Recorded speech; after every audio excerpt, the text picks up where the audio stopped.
Olá pessoal, quinta-feira, 25 de junho de 2020, 9h30 da manhã. Esta é a 26ª edição do Jornal da Live, uma nova maneira de fazer jornalismo em que você constrói a notícia junto com a gente.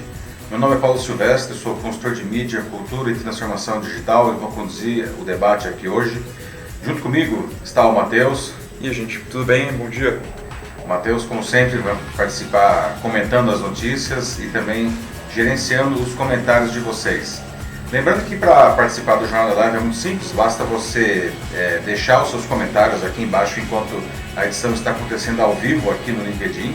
Hoje, quinta-feira, 9h30 da manhã, do dia 25 de junho. Tá? À medida que vocês comentam, o Matheus ele vai lendo os seus comentários e a gente conversa em cima disso daí e vai construindo a notícia junto. A edição acontece ao vivo no LinkedIn, depois ela fica gravada também em vídeo no YouTube e no Facebook, tá? E também com podcast nos principais canais. Você escolhe o seu canal preferido, procure lá por o Macaco Elétrico e siga para ver o Jornal da Live com podcast. Bom pessoal, esses são os assuntos que nós vamos debater hoje.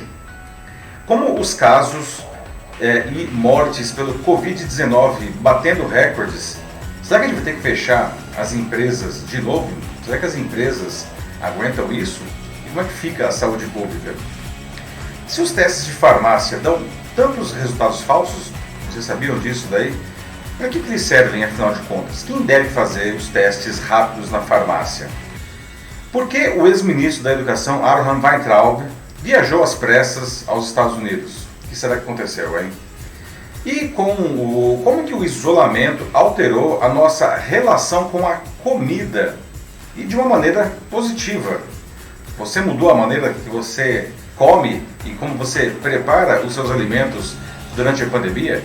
Muito bem, pessoal. Então estamos começando aqui a 26ª edição do Jornal da Live, completando agora meio ano exatamente. Tá? Pois é.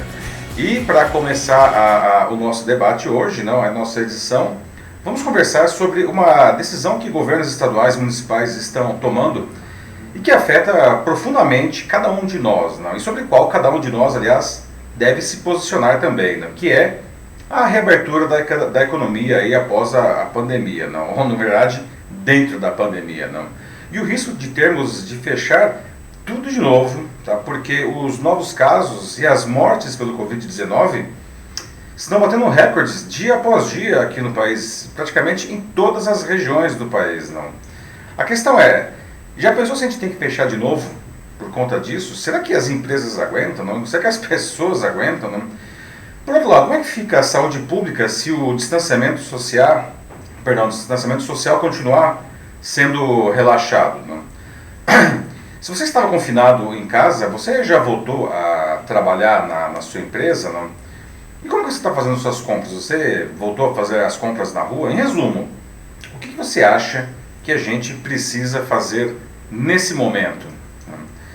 Quem olha as imagens das ruas das cidades brasileiras pode achar que a pandemia de Covid-19 por aqui está totalmente controlada. Melhor até que, sei lá, na Europa, onde os países começam uma reabertura da economia com todo cuidado nas últimas semanas, aí temendo uma segunda onda de contágio do vírus. Isso depois desses países terem passado por 2 meses com medidas de confinamento muito mais severas que qualquer coisa que a gente teve aqui no Brasil. Mas infelizmente, a nossa realidade ela é exatamente o contrário disso daí da Europa. Enquanto lá, os países começaram a retomar as suas economias apenas após os casos e as mortes pelo novo coronavírus estarem em franca queda, aqui no Brasil nós estamos fazendo isso enquanto os números ainda apontam para cima com força. Na verdade, os números de novos casos e mortes vêm batendo recordes continuamente em todas as regiões do Brasil. São raríssimas as cidades que podem afirmar com alguma segurança que os números estão realmente caindo. E são aquelas que já sofreram terrivelmente com a doença há algumas semanas. É o caso de Manaus, cujo sistema de saúde entrou totalmente em colapso nos meses anteriores. E ontem, nessa quarta, ela pôde desativar, a cidade pôde desativar o seu spot de campanha, porque já não seria mais necessário. Mas infelizmente isso é uma exceção aqui no Brasil. A regra ainda é de mais mortes e mais casos de uma maneira crescente a cada semana que passa. Então, por que a gente está reabrindo a economia? Bom, vários motivos podem ajudar a explicar o inexplicável, não. Pressão de empresários para a reabertura das empresas, não. Pressão política também, para começar, não. Queda na arrecadação dos estados e dos municípios, né, porque a atividade está parada, não. Pessoas sem dinheiro, né, e não aguentando mais ficar em casa. Né. Mas os especialistas de saúde apontam que isso pode custar muito caro daqui a pouco, inclusive empurrando o fim da pandemia cada vez mais para frente. Não. Como a gente não consegue tomar as medidas necessárias adequadamente, muitos apontam que talvez a gente tenha que conviver com o vírus até o ano que vem já. O negócio está indo cada vez mais lá para frente. Não. Há 2 semanas, as curvas pareciam estar diminuindo a inclinação, né, sugerindo uma estabilização em casos e mortes. Não. E foi o suficiente para que vários estados e municípios promovessem a abertura, né, o que veio bem a calhar para tentar salvar as vendas do Dia dos Namorados, quarta data mais importante para o comércio, depois do Natal, da Black Friday e do Dia das Mães. Né? E olha no que deu. E olha no que deu. Agora a gente está vendo os números aí aumentando de novo, né, com força, mesmo em cidades que até então vinham apresentando resultados interessantes, como Florianópolis e Curitiba. Né? Enquanto a Europa teme uma segunda onda, nós nem conseguimos sair da primeira. Não? Mais que isso, a doença ela começa a migrar dos grandes centros para o interior do Brasil. Não? Exatamente o mesmo padrão, aliás, observado nos Estados Unidos, que ontem também bateu o recorde de novos casos. Né? Mas eles não estão surgindo lá nos Estados Unidos, eles não estão surgindo mais em Nova York, que foi o epicentro da doença, né? E sim em estados como Texas, Flórida e Arizona. Né? O resultado aqui não, é que as cidades do Brasil e até na Europa, não, que já tinham relaxado nas medidas de distanciamento social, ou mal tinham adotado, como no nosso caso, não, estão sendo obrigados a refazer as restrições. Não? E a verdade é que a gente fez muito mal esse isolamento quando a gente deveria. Não? Ele foi frouxo, ele foi limitado, ele foi desrespeitado, especialmente pelos desencontros entre os governos federal, estaduais e municipais, que deixaram a população um tanto perdida. Não? A cidade de São Paulo é um caso emblemático dessa loucura toda que a gente está vivendo. Aqui é o município com mais casos e mais mortes do país. Não? Depois de a taxa de ocupação de leitos de UTI na rede pública ter chegado a quase 90%, hoje ela caiu bastante, ficando em torno de 60%, o que é uma boa notícia. Não? Só que, olha só, paradoxalmente, a cidade não para de bater recordes de novos casos e o que é muito pior, de novas mortes. Não? No início da semana, a própria prefeitura divulgou os primeiros resultados de um teste sorológico por amostragem aqui na cidade, que indicou que 1,16 milhão de paulistanos já foram infectados pelo Covid-19, mas nesse mesmo dia os casos oficiais confirmados eram de 195 mil. Ou seja, a gente sequer sabe quantos doentes a gente tem. Não? Nenhuma surpresa, se a gente considerar que o Brasil é o segundo país que proporcionalmente à população faz menos testes entre os países com mais casos. Não? A gente só ganha da Índia. Não? Os Estados Unidos testam 7 vezes mais que a gente, a Rússia e o Reino Unido 10 vezes. Até o Peru e o Chile testam proporcionalmente mais do que nós, 4 vezes mais. Né? Então como que a gente pode tomar qualquer decisão assim no escuro? Portanto, olhando do lado da saúde pública, a reabertura da economia agora é uma calamidade, não? Que vai cobrar um preço alto daqui a algumas semanas. Mas olhando para a economia, as empresas estão quebrando, né? Ou já quebraram, né? E as pessoas estão, enfim, sem emprego e com a renda reduzida. Para concluir, ontem o governo do estado de São Paulo disse que as aulas nas escolas públicas e privadas, das creches das universidades, vão recomeçar no dia 8 de setembro com severas medidas sanitárias. Tão severas que ninguém sabe direito como aquilo vai ser viabilizado sem pesadas perdas acadêmicas. Né? Mas vejam só, né? Muitas escolas particulares acham que isso ainda está muito longe, eles queriam reabrir muito antes. Né? Qual que é o motivo? Eles estão perdendo grande quantidade de alunos, né, que estão cancelando a matrícula para continuar o ano nas escolas públicas. Né? Bom, esse é um caso emblemático, ou seja, veja só, a gente teve a chance de fazer a coisa certa lá atrás, não? Porque a gente teve um tempão para observar o que aconteceu na Ásia, na Europa, até nos Estados Unidos. E hoje a gente poderia estar reabrindo com segurança a nossa economia, mas como a gente fez tudo errado, não? Agora a gente está aí no pior dos mundos e sem saber para onde ir. Não? A gente está abrindo agora aí de maneira inconsequente, achando que daqui a pouco, sabendo que isso vai nos cobrar uma pesada fatura aí na saúde e na economia. Então, iniciando aqui o nosso debate, não? O que vocês acham que a gente deve fazer, afinal de contas? Não? As empresas e os profissionais aguentam um novo fechamento? se for necessário, aí, pelo aumento dos casos, não. Por outro lado, a saúde pública não aguenta a abertura, não. No meio disso tudo, como que ficam as empresas e os profissionais? Como que a gente deve se adaptar, né? Qual é a opinião de vocês? Bom, como a Adriana Chalela falou aqui, e eu concordo plenamente com ela, isso aqui é uma clara falta de planejamento em todas as partes, não é? Totalmente, né? Isso está evidente e eu acredito que é irrefutável. Depois a gente tem aqui o Erenildo Ferreira Cruz, que diz que não podemos parar e sim se organizar e trabalhar com todo o cuidado e proteção possível.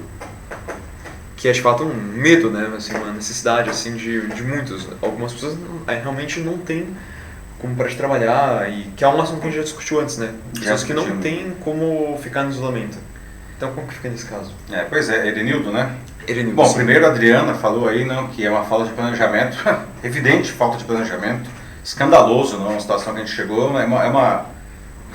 parafraseando o Boris Casoy, é uma vergonha, né, de ter chegado nessa situação, mas o Erenildo traz essa situação aí realmente que as empresas e as pessoas chegaram num ponto crítico, não, praticamente de insolvência, né.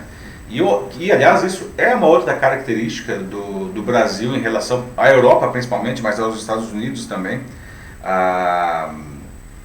Porque a partir do momento em que você obriga empresas a fechar e pede para que as pessoas fiquem em casa, o governo ele precisa se posicionar e oferecer recursos para que as pessoas e as empresas sobrevivam, não? Nos Estados Unidos, na Europa, você vê aí os governos promovendo fortes subsídios, não, gastando às vezes até 20% do seu PIB no combate à pandemia e à manutenção das empresas e a manutenção das pessoas, das famílias, não. Enquanto aqui no Brasil, infelizmente, a gente gastou apenas, né, mas ainda assim muito menor do que nos Estados Unidos e na Europa, 1,5% do PIB, não. Além disso, as linhas de crédito que foram oferecidas para as empresas, a gente teve várias linhas de crédito para diferentes objetivos, né, inclusive pagar salários ou fluxo de caixa e tal. As regras elas eram tão draconianas, não, que só 4% do dinheiro que foi liberado nessas linhas de créditos foi efetivamente emprestado para as empresas, não. E aí agora a gente está nessa situação, né, das empresas estranguladas tentando se reinventar para continuar existindo, porque elas estão completamente desassistidas, as empresas e os profissionais, né? E aí, esse que é o grande problema, né? Uhum. Ou seja, a gente volta e aí os números crescem, os sistemas de saúde aí correm de novo o risco de entrar em colapso, os que já não estão colapsados, nós temos aí cidades grandes, não, e outras médias, como aquele caso de Sorocaba, que é aqui próximo de São Paulo, para quem não é da região, que é uma cidade de porte médio, em que 100% dos seus leitos já estão ocupados e os seus pacientes estão sendo trazidos para São Paulo. Sorocaba fica mais ou menos 1h30 de carro aqui de São Paulo, né? A Marcele Faustino está falando aqui de que realmente a segunda onda de contágio ela é evidente, sempre foi, segundo ela. Uhum. E se nos países onde a seriedade entre os casos já teve esse contágio maior, né, e está crescendo novamente, então imagina aqui no Brasil. Ela é de Macaé, do Rio de Janeiro, e mesmo com a restrição severa da prefeitura, a população não respeita. Então, uma questão de como ela mesma coloca aqui, isolamento contra ignorância. É a Marcela, né? Marcele. Ou Marcele. É um ponto interessante que você traz aí, não? Porque a população ela precisa apoiar isso daí, não? Isso é um fato. Não adianta ter as regras se a população não apoia, não? Por outro lado, a população, a gente deve se questionar por que a população não apoia. Não? Bom, em primeiro lugar, porque falta cultura mesmo, né? Falta educação no sentido amplo da palavra, de as pessoas, inclusive, acharem que o vírus não vai chegar nelas, que isso só acontece com os outros. Infelizmente, isso não é verdade. Não. Muito possivelmente, todo mundo que está assistindo aqui conhece alguém relativamente próximo que foi contaminado e talvez até tenha morrido já pelo Covid-19, mas a população também ela se vê pressionada por questões de dinheiro, né? Às vezes as pessoas estão aí sem ter o que comer e elas não têm esse apoio governamental que deveria existir para que elas pudessem continuar em casa. E para complicar ainda mais a situação, esse próprio desencontro entre as diferentes esferas governamentais, não faz a população ficar sem saber em quem acreditar, porque o governo federal, francamente, desde o começo minimizou a pandemia e sugeriu que as pessoas deveriam voltar logo para o trabalho, porque a gripe não era nada, não, mas a gente já está aí, enfim, mais de 1 milhão de casos, não, e mais de 50 mil mortos, 56 mil mortos. Não é uma coisa pequena, muitíssimo pelo contrário, né, é uma doença devastadora aí nos números. E aí a população fica sem saber o que fazer e vamos que vamos, né? Então aí, como dizem, não, a gente está vivendo nesse momento uma tempestade perfeita, não, em que praticamente tudo que podia ter dado errado, deu errado. Não. A gente está tendo que enfim, aprender a conviver com isso daí. Exato. Como o Denis coloca aqui no chat, o maior desafio da doença é subestimá-la, que é algo que a população e o governo fizeram, ambos. E como ele coloca aqui, né, não atiçamos um tigre com uma vara curta, respeita e procura entender quais ações vão ocorrer se a solução é para ficar em casa. Deveriam ser todos fechados, como aconteceu com a Nova Zelândia ou o nosso próprio vizinho Uruguai. Mas infelizmente aqui fizeram um isolamento meia boca. E também, como ele falou, já tem dito, né, na verdade, há várias sessões aqui do Jornal da Live sobre o inverno, né? O próprio Denis falou disso. E de como ia piorar muito e realmente está piorando agora. Pois é, né, o inverno, que começou agora justamente nesses dias, não, ele tende a ser a temporada crítica das doenças respiratórias. Aí, na verdade, o momento crítico que começou, chegou junto com maio, não, ele vai se estender aí até o final de julho. Então a gente está agora no meio do período crítico aí das doenças respiratórias no Brasil. E a Covid-19 é mais uma dessas síndromes respiratórias agudas graves, como dizem, não? Que está puxando os números todos para cima. Não? O Denis ele falou, a gente não deve cutucar a onça com vara curta, não? E realmente a gente está cutucando muito. Aliás, eu acho que a gente está cutucando a onça sem vara, não? Tá com o braço daí. Não? Eu acho que ela já comeu os nossos dedos. Pois é, os nossos dedos já foram aí nessa história toda, não? Mas, de novo, né? A população ela precisa se conscientizar, mas ela precisa também de apoio para que ela possa tomar as medidas corretas. Né? A Nova Zelândia, que ele citou, é um país que já declarou que não existe mais Covid no país, não tem mais ninguém doente lá, aparentemente. Certamente não tem ninguém internado, né? Nenhum novo caso, nenhuma nova morte, já há 2 semanas. Mas foi um país que, apesar de ser um país muitíssimo menor do que o nosso, não, desde o primeiríssimo momento eles tomaram todas as medidas necessárias, foram extremamente restritivos e ninguém entra lá no país, né? Ninguém entra. Então hoje é uma zona, literalmente uma ilha livre de Covid-19, não, mas né, fizeram o que tinha que fazer no começo. A Marcele está aqui de novo falando em relação à saúde pública agora, que o despreparo dos profissionais de saúde também é claro, que infelizmente ela até fala sobre os erros dos exames, né, que são muitos, que até se parece bastante com o nosso próximo assunto, né, mas é nas farmácias. A gente tem o problema dos testes, né, como a gente pode tomar uma decisão se a gente não tem informação, né, os testes aqui, os testes moleculares, que são os testes mais confiáveis, não, eles demoram muito para ter os resultados liberados aqui no Brasil, o que provoca uma série de confusões às vezes aí, não? Agora até, enfim, a gente conseguiu chegar aí numa capacidade produtiva para que não fique tão engargalado esses resultados, pelo menos em cidades como São Paulo, mas tem a questão dos testes rápidos, não? Que são os testes de farmácia, mas isso a gente vai falar logo na sequência aqui. O Cássio Adriano Chequim, ele falou aqui de que o povo está completamente sem noção. O pessoal pensa que é férias, então estão fazendo churrascos, festas juninas, pancadões, aniversários, tudo. É um absurdo onde vai a ignorância humana, como ele termina.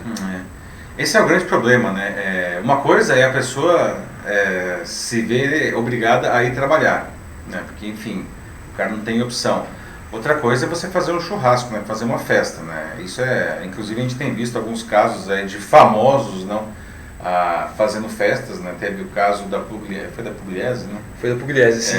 Há um mês mais ou menos, não? Que viralizou, ela chegou a perder inclusive um monte de patrocinadores, porque inclusive no meio da festa ela gravou um story onde ela falava, enfim, foda-se a vida, né? Pra usar os termos que ela... Meio estranho considerando que ela é fitness, né? Pois é, uma influenciadora de saúde, né? E fala, enfim, mas foi o que ela disse, né? E nessa semana mesmo, também na semana passada, a gente teve outra influenciadora dando uma festa e ela o passaporte, digamos assim, para entrar na festa era um teste rápido que todo mundo fazia ali. Mas isso é irresponsável, porque como a gente vai ver, inclusive, aqui no nosso próximo assunto, os testes rápidos eles acabam sendo muito imprecisos, não serve para tomar decisões, muito menos para fazer uma festa, né? Então é uma pena, o que o Cássio coloca é verdade, não? Uma coisa é o cara ser obrigado a sair para trabalhar, outra coisa é o cara dar um churrasco aí, não, que pode potencialmente contaminar muita gente no próprio churrasco, e depois essas pessoas vão contaminar outras pessoas e daí por diante, né? Uhum. Mas ele também fala aqui em relação ao Cássio de novo, sobre aquele outro comentário que, se não me engano, foi a Marcele que fez, que era sobre o despreparo dos profissionais de saúde também. Ele aqui ressalta de que não podemos generalizar todos os profissionais da saúde, porque muitos têm preparo sim e fazem tudo com muita responsabilidade, e estão na linha de frente, arriscando suas vidas por muitas pessoas que talvez não tenham seguido as recomendações necessárias passadas a elas anteriormente. Sim, isso é verdade, nunca se pode generalizar em nada. Eu acho que nesse momento os profissionais de saúde, né, entre todos os profissionais aí do nosso país, são aqueles que a gente deve admirar, né, porque independentemente de uma ou outra falha, não, o simples fato de eles estarem nessa linha de frente, muitas vezes sem a menor condição de trabalho, sem equipamentos de proteção individual, arriscando a vida, morrendo, né? O Brasil também, infelizmente, é um país que lidera a quantidade de mortes entre profissionais de saúde, o que também é uma coisa muito emblemática, né? Então, todo o apoio aí para os profissionais de saúde, né? Total. O Erenildo de novo aqui dizendo de que o nosso presidente, que tem muitos seguidores, devia ter a parcimonia de ir na TV e dizer que a doença é grave, pois quem sabe aí o povão levaria a sério. Seria ótimo, né? Seria ótimo, só que não, como dizem, né? Infelizmente o presidente aí, ele sempre teve uma posição contrária a isso, não? E infelizmente, como você mesmo disse, tem muitos seguidores, não? E grande parte aí das pessoas que estão desrespeitando aí as medidas de distanciamento desde o começo é porque justamente acreditavam aí na posição dele, não? É uma pena. É muito triste porque isso realmente provocou essa situação que a gente está vendo hoje, né? Em grande parte se deve a esse posicionamento, não, infelizmente. Sim, mais do que esse posicionamento, a falta de uma mensagem única do Exatamente, governo como todo, né? As pessoas não sabiam quem acreditar, não sabiam se sim. acreditava no presidente, nos governadores, nos prefeitos, na imprensa, enfim. Então fica tudo muito confuso, né? Bom, o José Nascimento apareceu aqui dizendo aqui, ó. Tenho dito que enquanto a Covid está longe, a gente não se importa. O problema é quando ela bate na porta da nossa casa. Eu já perdi amigos e outros estão internados no Brasil e afora também. Pois é, meu amigo José Nascimento, o que você fala é uma grande verdade, não? Infelizmente as pessoas acham que a doença nunca vai chegar nelas, que a doença sempre é com o outro, não? Mas ela chega, né? Você já perdeu amigos. Eu não perdi amigos diretamente, mas eu já perdi pai de amigos, eu já perdi avô de amigos, entendeu? E eu já tive amigos contaminados. Felizmente eles não morreram, mas a doença ela está muito próxima, tá? Inclusive pessoas que infelizmente morreram eram pessoas que tiveram todo o apoio hospitalar, eram pessoas com posses aí que foram atendidas em hospitais de ponta e não resistiram, né? A coisa realmente muda muito de figura quando bate na nossa porta, não? E aí toda aquela sensação de poder, não? De onipotência que a gente tem, achando que a doença nunca vai chegar na gente, quando ela chega finalmente, é uma sensação de desespero, porque aí cara, é daí pra frente, entendeu? Aí é rezar para realmente não acontecer o pior, né? Porque não há o que fazer. O Joaquim Desidério Neto também relembra uma coisa, um fato que é muito importante, né? Mas quando a gente olha para trás agora e compara com a nossa atual situação, é algo até decepcionante, né? Que no passado, era legal, né? Tipo, o Brasil sempre foi um país muito avançado assim, em termos de vacinas, né? Por causa do Butantan, a gente sempre desenvolveu super rápido vacinas, como foi no caso da varíola. É verdade. E agora sempre foi referência. Sim, né? E agora a gente está, enfim, no lugar que a gente está, né? Pois é, mas de novo uma questão de posicionamento, né? O Brasil sempre foi uma referência na parte de imunização, né? O Brasil ele conseguiu erradicar várias doenças, né? Como a poliomielite, né? E o sarampo, e agora inclusive a gente vê nos últimos tempos, aí, mais recentemente, não, essas doenças ressurgindo, né? A gente está tendo surtos de sarampo, pessoas morrendo de sarampo de novo no Brasil, uma doença que era considerada praticamente erradicada, né? É uma questão de posicionamento, isso daí está muito associado à desinformação, as pessoas que são, por definição, contrárias a vacinas, né? A gente falou dos Estados Unidos, não, quando o Trump foi eleito, parte da campanha dele, ele dizia que as pessoas deveriam parar de vacinar os seus filhos, porque ele queria, enfim, pegar aí uma parcela mais conservadora da população americana que acredita nisso daí, não? E ironia das ironias, não, nada como um dia após o outro, agora vem esse Covid-19 aí, e o Trump está desesperado por uma vacina, investiu, doou 500 milhões de dólares lá para Oxford, que tem a vacina mais avançada em desenvolvimento, aí, não, entre quase 200 no mundo, e disse que se realmente a vacina der certo, ele quer que as 300 milhões de doses que saiam primeiro sejam para os americanos, né? Então, pois é, né? Após que esse pessoal mais conservador, né, que ele queria apoiar antes, tá como eles estão agora, né? Pois é, não, nada como... A verdade os fatos acabam se impondo, né? Como disse o José Nascimento, nada como você ter a doença dentro de casa ou no vizinho para saber que ela realmente existe e que você precisa tomar os devidos cuidados, né? Será que a previsão da ONU, aqui o Denis falando, será que a gente vai chegar mesmo naqueles 100 mil mortos que a ONU comentou? Que muitos chegaram a ignorar, mas... Aqui no Brasil? Sem Sim. dúvida nenhuma, infelizmente, não? Infelizmente, a gente vê os números aí dobrando a cada 2, 3 semanas e a gente já está com 50, ontem foram quase 57 mil mortos já batemos, né? Sim. Então, bom, alguém acha que a doença vai acabar antes do fim de julho, não? Não vai, não. O Imperial College, ele calcula, que é um instituto hiper renomado lá do Reino Unido, não? Ele calcula que o Brasil vai começar agosto com alguma coisa com 120 mil mortos, né? E a gente ainda estará com o vírus, né? Então, infelizmente, é uma cifra horrível, não? Mas que ela vai acontecer, infelizmente, né? Uma última pergunta aqui, antes que a gente avance para o próximo. É o Bruno de Melo Silva. Ele fala assim, né, de que o Covid chegou para mostrar um pouco do nosso egoísmo como seres humanos.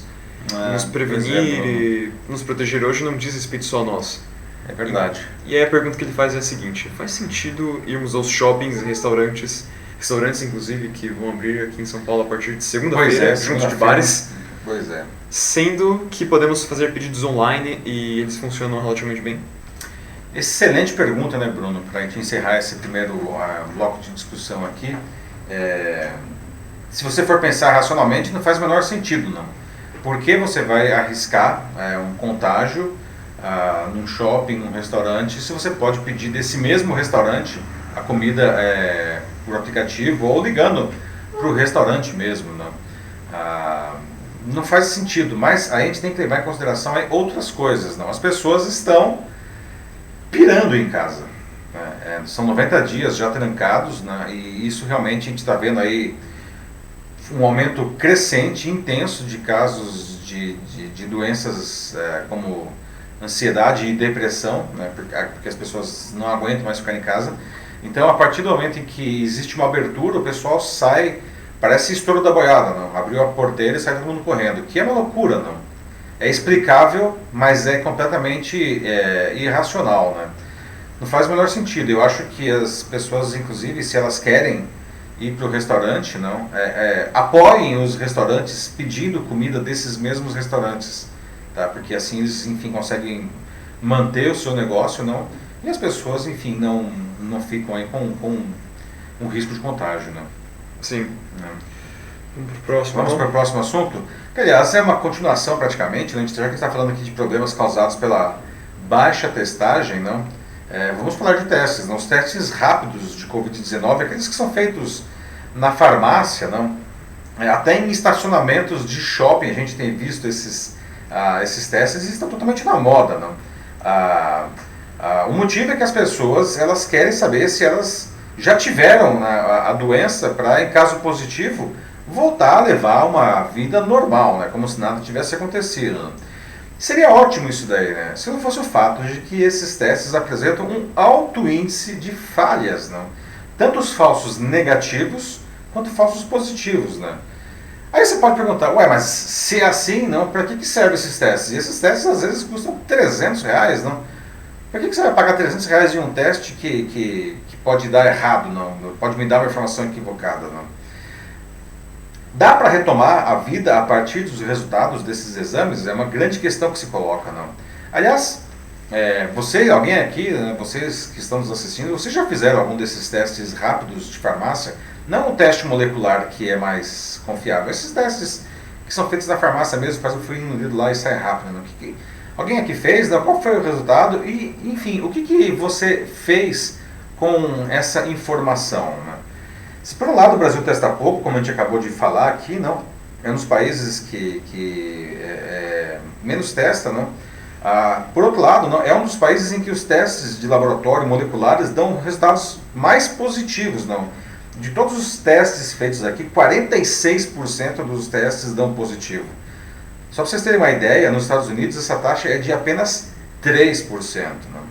E por quê? Será que a gente está muito mais doente que os americanos? Aí não é nada disso, né? Acontece que os testes de laboratório aqui eles são feitos quando o sujeito já está no hospital com sintomas, o que aumenta e muito a chance de dar positivo. Né? Já os testes de farmácia, eles dão positivos em cerca de 15% dos casos. Mas nem isso é confiável, infelizmente. Tá?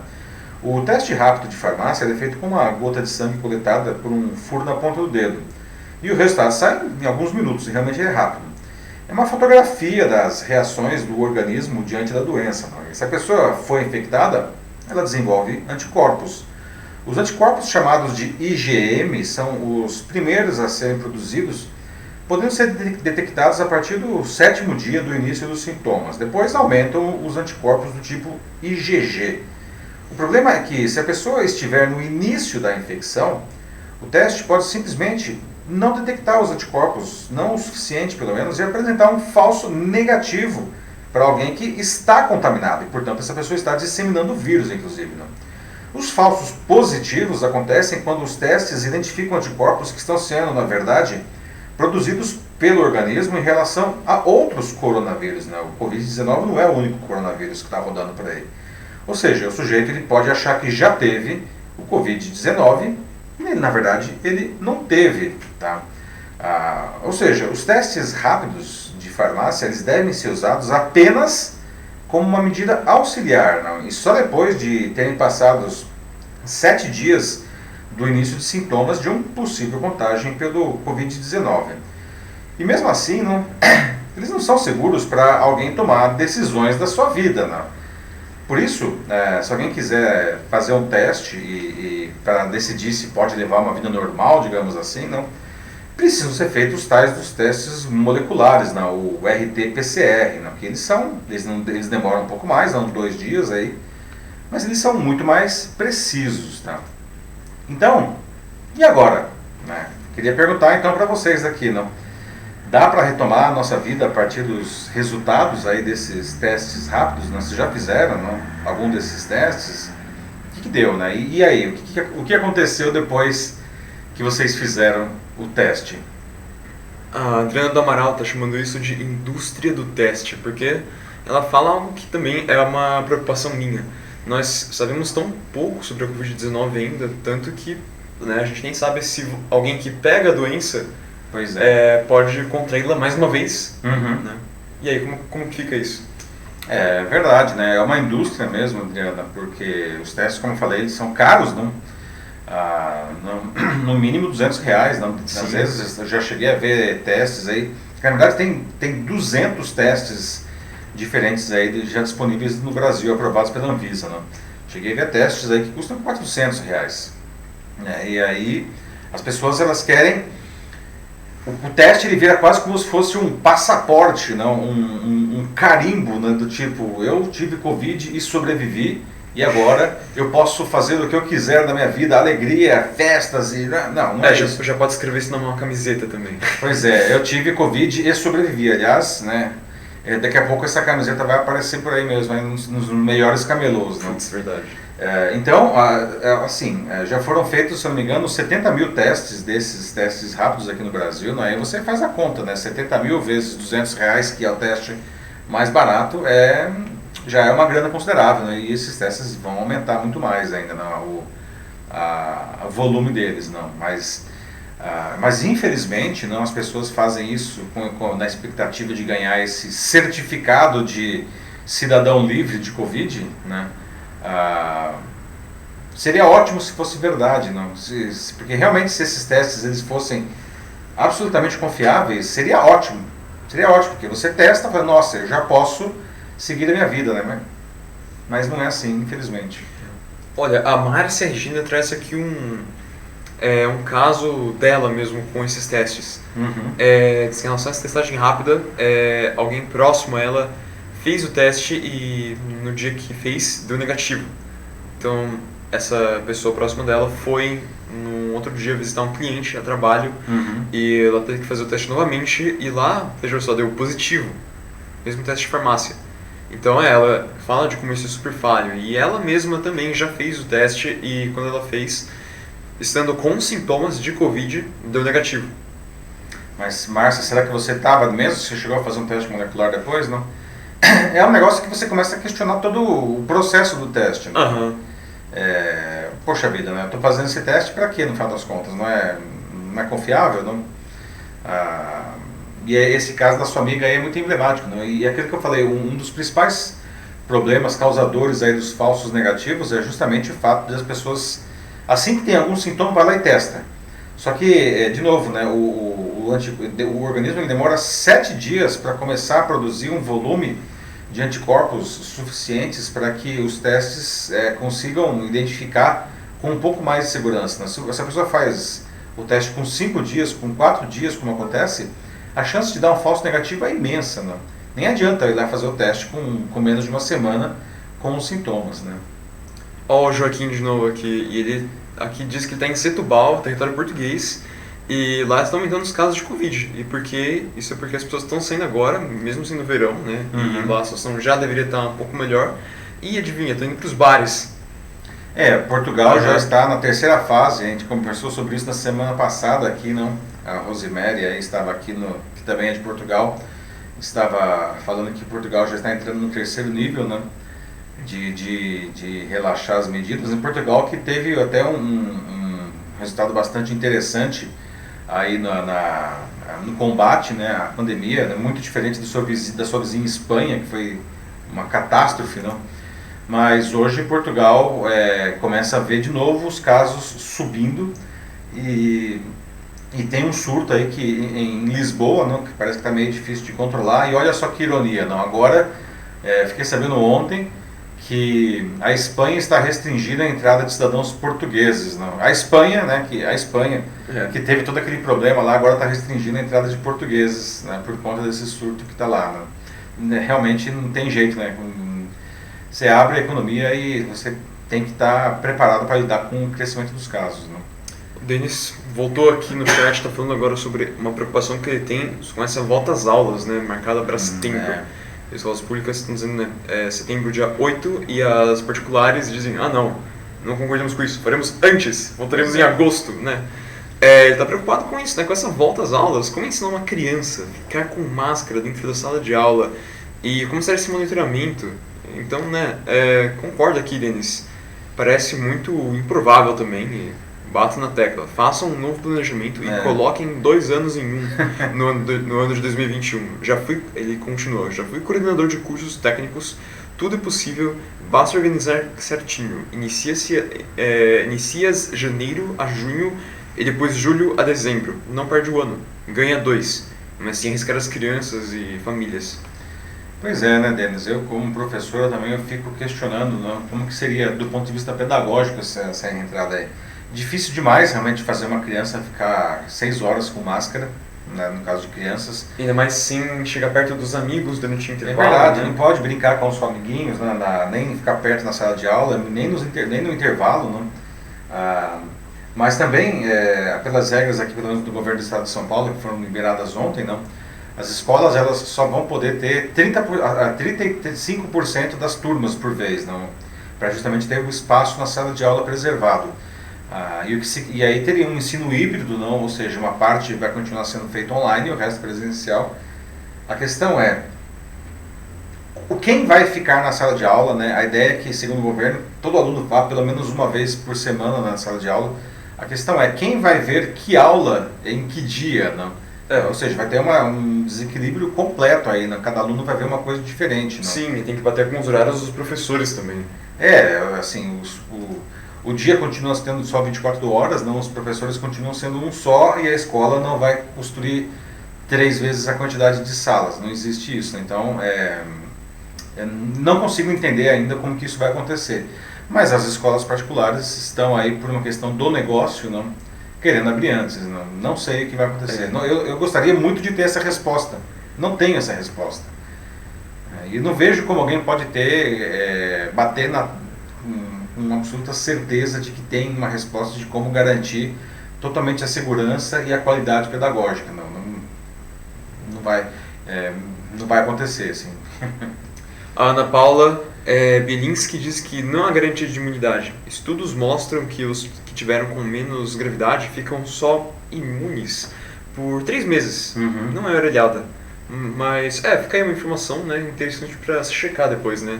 Uhum. Ana, se você puder colocar sua fonte aí nos comentários. Agradeço, seria pra legal. todo mundo ver. Sim, seria ótimo. Obrigado. Essa é a grande discussão também, né? Afinal de contas, depois que você pegou a doença, você fica imune? Em tese, sim, né? Esperamos que sim, né? Porque senão aí vai ser o caos total, né? Já se você pega a doença, você pega de novo, você pega de novo, você pega de novo, vai ser o fim do mundo, né? Mas existem aí suspeitas de que pela mutação do vírus, não, uma pessoa que já se contaminou pode se recontaminar, não? E isso seria uma coisa super complicada, não? Sim. A Norma Sonsini diz que se os testes não forem precisos, né, a saída poderia ser a intensificação das medidas profiláticas e a reorganização dos espaços de trabalho. Uhum. O que não podemos manter é um ad eternum lockdown. Concordo, Norma, né? Eu acho que assim, o que realmente a gente precisa fazer as empresas precisam se reorganizar, né? O que puder ser online, seja online. A gente estava até falando agora a questão dos restaurantes, não precisa aumentar a questão das entregas online, não. Quem puder trabalhar em casa, continue trabalhando em casa, tá? A gente vê aí, a gente até discutiu aqui em semanas anteriores, empresas que dizem que vão adotar o home office para sempre, o caso do Twitter, inclusive, que disse isso, de agora em diante, quem quiser e não tiver uma função que precise estar no escritório, vai poder trabalhar de casa até quando quiser, né? Sim. O fato é, modelos de negócios, modelos de produção, eles precisam ser adaptados a essa realidade, porque senão a gente fica nesse abre e fecha, abre e fecha, abre e fecha, e ninguém aguenta isso daí, nem as empresas e nem as pessoas, não. Por outro lado, a gente precisa tomar os devidos cuidados para evitar que essa situação, que já é terrível, fique ainda pior, não? Porque no final das contas, daqui a pouco as empresas fecham porque está todo mundo doente, não vai ter mais funcionário para trabalhar, não? O Fernando Souza lhe pergunta se você considera válido o envolvimento com a psicopedagogia online? Se eu acho que funciona, seria isso a pergunta? Deve ser, né? Eu válido, acho que sim, eu acho que vale, tá? Como tudo, não são experiências diferentes. Você tem fazer uma terapia presencial e uma terapia online, mas a terapia online, inclusive, ela já é regulamentada pelo Conselho Federal de Psicologia há 2 anos, mais ou menos, não? Desde novembro de 2018, isso mesmo, e ela funciona, tá? Agora, claro, os profissionais eles precisam estar habilitados a oferecer esse serviço, não? Também é uma questão de capacitação. E nesse cenário que a gente vive atualmente, é essencial, as pessoas precisam fazer, aí, né, com esse crescimento enorme de casos de depressão e pelo menos de ansiedade, não, a terapia ela é realmente essencial, né? Vamos lá? Vamos para outro assunto, pessoal, porque o tempo avança já, agora 10h14, não. Vamos agora falar de outro assunto que esquentou o noticiário desde o fim de semana, né? O ex-ministro da Educação, Abraham Weintraub, que viajou às pressas para os Estados Unidos, não? Será que ele fez isso para fugir do país, como estão dizendo aí, não? Por que ele teria feito isso se não foi isso, não? Essa é a grande questão, né? O que vocês acham, né? Foi isso mesmo? O que aconteceu, não? Na quinta-feira, o Weintraub ele foi demitido pelo Bolsonaro do cargo de ministro da Educação depois que a sua situação ficou totalmente insustentável diante de uma sequência de declarações e de atos antidemocráticos do Weintraub, inclusive recorrentes ataques aos outros poderes da República, né? E o Bolsonaro ofereceu para ele um prêmio de consolação, olha só, né? Assumir a direção do Banco Mundial na cadeira brasileira, né? Essa, aliás, é outra ação que vem criando uma enorme polêmica, porque o Weintraub ele não estaria à altura do cargo, segundo vários economistas e diplomatas que chegaram, inclusive, a divulgar cartas aí nesse sentido, não? Muito bem, na sexta-feira, um dia após ele se demitir, o Weintraub ele viajou para os Estados Unidos, não? Para burlar a proibição de entrada de qualquer pessoa que não seja cidadã americana vinda do Brasil, por causa da pandemia do Covid-19 por aqui, o Weintraub ele teria usado o passaporte diplomático de ministro, que ele já não era, diga de passagem, não? O ex-ministro é investigado pelo Supremo Tribunal Federal e chegou a dizer, ele mesmo em entrevista, que ele precisava deixar logo o Brasil porque ele temia ser preso, né? Horas depois de chegar aos Estados Unidos, o governo brasileiro publicou uma edição extraordinária do Diário Oficial da União com a sua exoneração, né, com data de 20 de junho. Na manhã dessa terça, anteontem, né, o governo retificou no Diário Oficial da União a data da exoneração. Com a correção, o Bolsonaro informa que o Weintraub foi exonerado no dia 19, ou seja, a data em que ele embarcou para os Estados Unidos. Só que aí, o subprocurador-geral do Tribunal de Contas da União, Lucas Furtado, afirmou que essa retificação da data confirmaria que houve uma fraude no processo. O subprocurador requisitou que a corte, né, avalie se houve participação do Itamaraty, inclusive na ida do Weintraub para os Estados Unidos, né? No Twitter, o ex-ministro escreveu na segunda que recebeu ajuda de, entre aspas, dezenas de pessoas para chegar em segurança aos Estados Unidos. Bem sutil mesmo. Pois é. O ex-ministro ele pousou em Miami, mas ele vai precisar ir para Washington, caso ele seja confirmado na posição do Banco Mundial, não? E vale dizer que para isso acontecer, se acontecer, não, o processo ainda deve demorar várias semanas, não? Então agora, pergunto a vocês, não? Vocês acham que tem algo estranho nessa história? Nem dá para dizer que o Weintraub foi passear na Disney porque os parques lá estão todos fechados por conta da pandemia, não? Então por que ele viajou tão rapidamente, não? E o passaporte diplomático ele foi usado de uma maneira indevida para, aparentemente, burlar as restrições de entrada de pessoas vindas do Brasil? O que vocês acham aí? Um verdadeiro mistério. A Adriana do Amaral ri. Aqui ela diz que os brutos se protegem. Os brutos se protegem, ok, Adriana. Bom, ok. Mas por enquanto aqui é isso. O Denis ele faz um daqueles comentários clássicos dele, né? Ele diz que estamos vivendo em um mundo de Jumanji agora. Porque cada coisa que acontece, né, é uma jogada de dados e o desafio é saber qual estratégia a gente vai usar para sobreviver. Denis e suas recorrentes aí, referências lúdicas, sempre muito boas, não? É verdade, né, cara? Agora eu não sei se o Jumanji, agora que a gente vive aqui, é por conta, enfim, da pandemia, é por conta do governo ou o que, não? A gente realmente daqui a pouco vai começar a sair, tem um estouro de elefantes aqui no meio da sala, não? Tem um comentário aqui do Rômulo Veras. Não bastou derrubar o ministro, queriam prendê-lo ou matá-lo. Viva a democracia brasileira. Bom, acho que ninguém quer matar o ministro, né? Por favor, não podemos chegar a isso daí. Eu acho que, enfim, ele está sendo investigado e, como tal, considero inadequado aí ele ter saído do país em situações tão questionáveis, digamos assim, não. Mas matar o ministro, não, nem o ministro nem ninguém, por favor. Totalmente antiético, né? Por favor. O José Nascimento diz aqui de que essa do ministro é uma piada. Pior que a viagem e foi a mudança na publicação da demissão. Meus amigos, quantas batidas de cabeça, diz o José Nascimento. Pois é, não. Como diz o José Simão, isso daqui parece realmente o país da piada pronta, né? Mas eu acho que nem o José Simão conseguiria escrever um roteiro tão maluco como isso que a gente está vivendo aí nos últimos meses, não? Particularmente nesse ano aqui, não? Que, olha, eu vou falar que que saudades de quando cada semana a gente tinha um escândalo, né? Porque agora parece que cada dia a gente tem ou um escândalo ou uma situação Novo recorde de mortes, Covid-19. Bom, recorde de mortes, não, mas enfim, cenas dantescas aí, né? Que a gente tem que conviver com isso daí, né? Roberto Ferreira só coloca, né, que o ministro fugiu, simples assim, que é o que realmente, né, aconteceu. A Antônia Grella diz, muito estranho. É uma coisa assim pra ficar pasmo mesmo, né, nem tem muito o que dizer, só fica, cara, como assim? Como disse o procurador, lá o subprocurador do TCU, não? Se antes existia indícios aí de uma fraude, não, essa retificação da data no Diário Oficial da União confirmou isso daí, é um negócio que difícil de defender, né, realmente.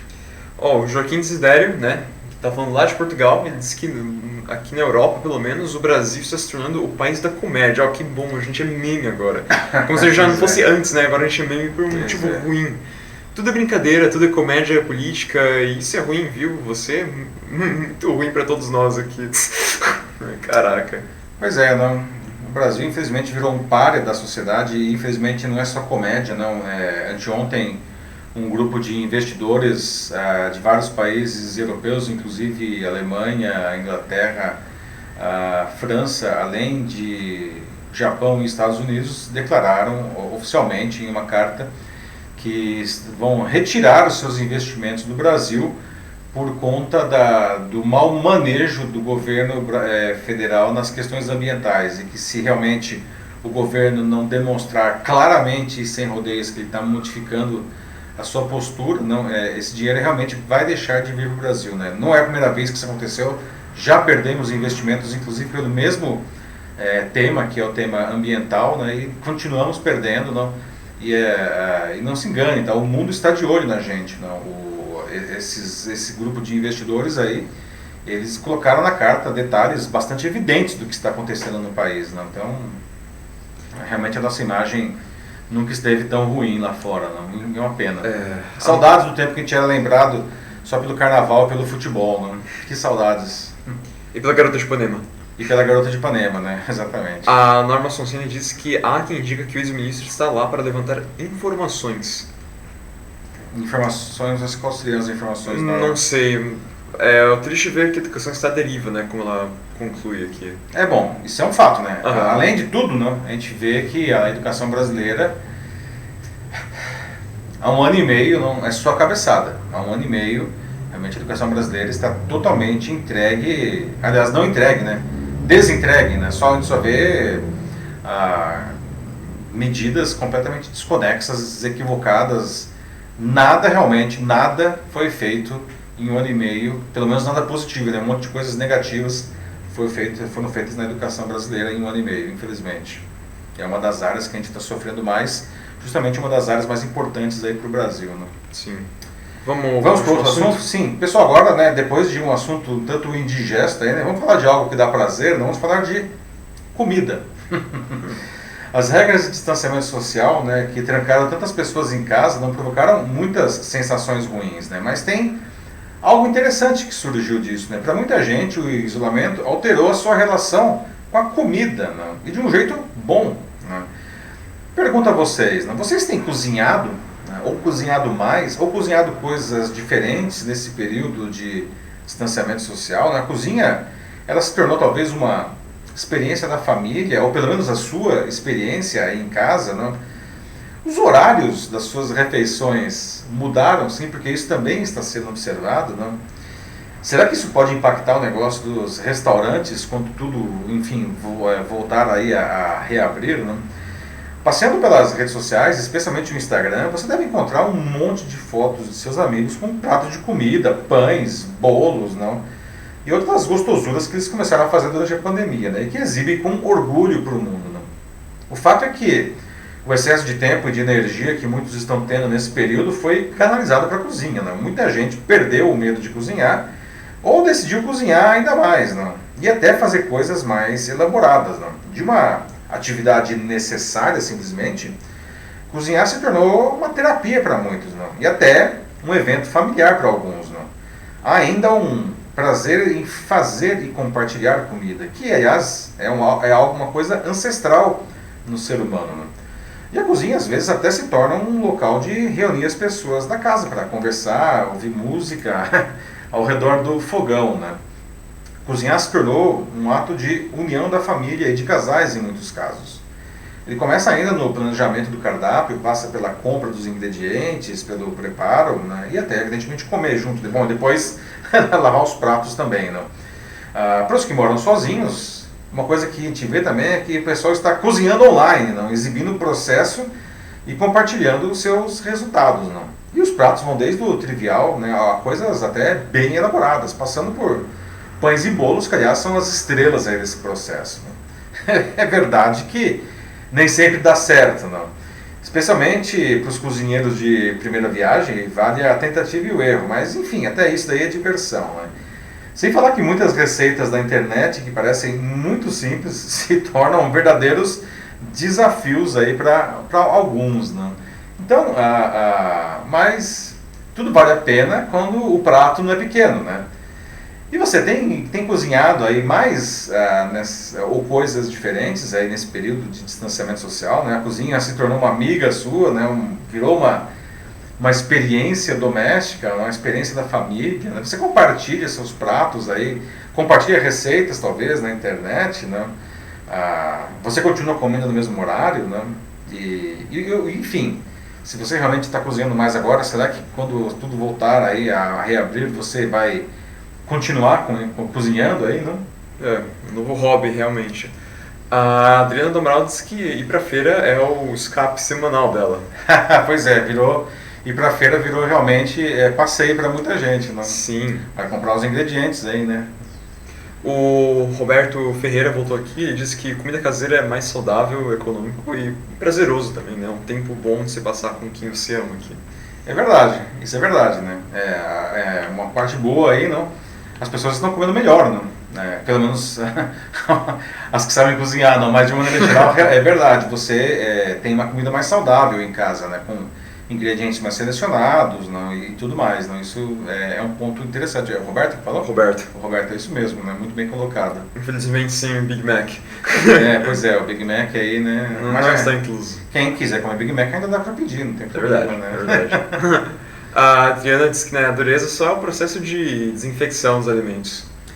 Pois é, não, você sabe que eu estava vendo no começo aí da pandemia, até um colega falou que ele tinha pensado tantas coisas para 2020, mas nem nos sonhos mais malucos dele ele se imaginava dando banho de álcool gel em pacote de batata palha, né? E realmente ir para as compras, ir para as feiras depois, né, tem um processo adicional aí que é ficar limpando tudo, desinfetando tudo, né, que consome um tempo considerável, né? O José Nascimento trouxe algo interessante aqui. Parece que os próprios restaurantes estão oferecendo serviços novos e diferenciados para os clientes, em que os consumidores podem customizar suas experiências, no sentido de que você pode mandar ingredientes prontos já para o lugar, fazendo o que eles chamam de um encontro familiar. Ele termina aqui. Agora, eu sou bom de churrasco, e você, cozinha?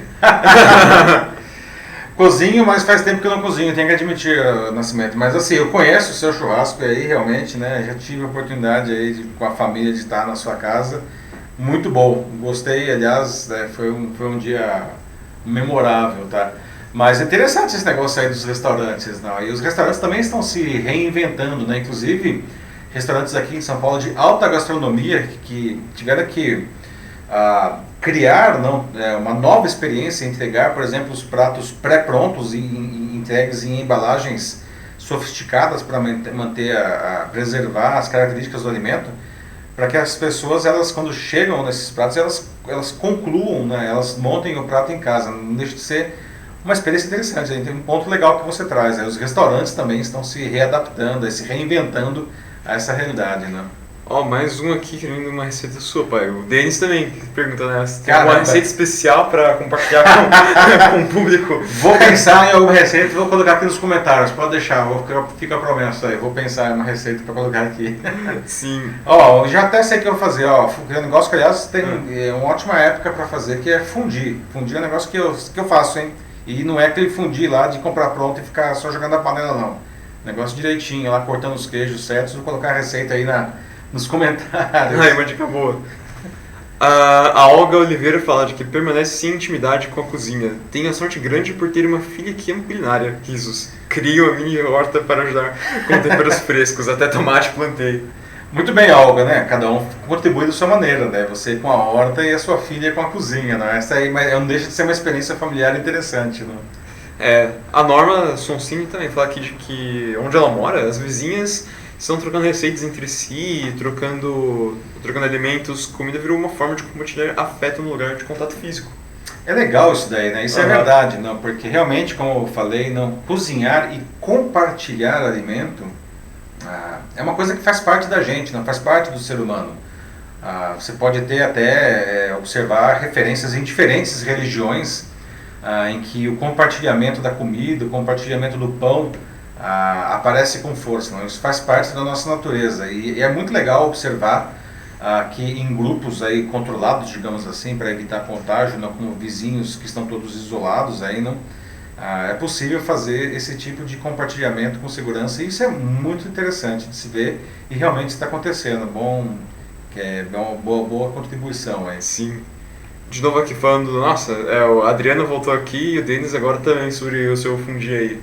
Desafio para o Paulo, viscoso mas gostoso. E o Denis diz, grava e mostra o passo a passo dessa receita. Eu vou colocar a receita e aí eu vou fazer o fundi e eu vou gravar, olha só. Ficou o desafio, eu falei, agora vou ter que fazer. Tá aí a pílula da cultura da semana. Pois é, eu não posso mais com o pílula da cultura digital na segunda-feira, porque não é cultura digital, mas enfim, eu vou gravar aí o fundi, eu ver se eu faço esse fim de semana, de repente eu coloco, sei lá, não sei se vou colocar aqui, enfim, vou pensar, se coloco no YouTube, no ok, boa gente, ok, pô, tá a promessa empenhada aí. Só não vale no air fryer, como o Denis fala. Não rola no air fryer, não tem jeito, não dá, tem que ser a panelinha mesmo lá. Bom, acho que é isso então. É isso, pessoal. Demos no nosso horário também aqui, 10h32 agora. Queria agradecer aí a participação de todos aí, né, inclusive com esse final aí divertido e leve. Vou colocar a receita aqui. E se alguém quiser compartilhar as receitas, também fiquem à vontade, né, deixem aqui nos comentários também. Agradeço novamente a participação de todos aí, um debate de alto nível como sempre. Tá? Semana que vem teremos mais um Jornal da Live. Vocês já podem desde agora deixar nos comentários sugestões de assuntos para a semana que vem. Agradeço também a presença aqui do Matheus, né? Eu que agradeço, imagina. Com os comentários dele e também gerenciando aí os comentários do pessoal. E é isso. Meus amigos, fiquem bem, tá? Bom fim de semana e até a próxima edição, 27ª, na quinta-feira que vem às 9h30. Um abraço, tchau, tchau. Tchau, gente. Tenham uma boa semana, se cuidem e até a próxima.